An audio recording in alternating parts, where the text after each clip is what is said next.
4 tumbler பச்சரிசி. இங்கே பாரு, என்ன காஞ்சி போச்சு.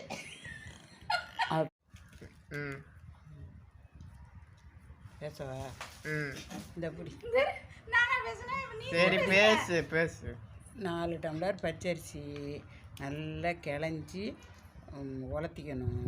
அதுக்கு மேலே ஒரு டம்ளர் உளுந்து.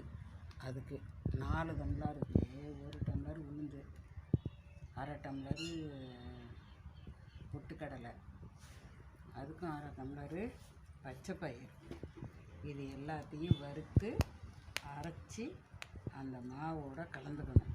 மிக்சியில் மாவு அரைச்சி அந்த மாவோட இதையும் கலந்து கொஞ்சம் ஜீரகம், எள்ளு, கொஞ்சம் நெய் எல்லாம் ஊற்றி பிசைஞ்சு, சுடு தண்ணியே வேணாலும் பிசையலாம், பச்சை தண்ணி வேணாலும் ஊற்றி பிசையலாம். அது அவரவர் விருப்பம். சட்டியை அடுப்பில் வச்சு எண்ணெயை காய வச்சு அது முறுக்கு அழாக்கில் போட்டு புரியும். சூப்பராக இருக்கும் முறுக்கு. அவ்வளோதான்.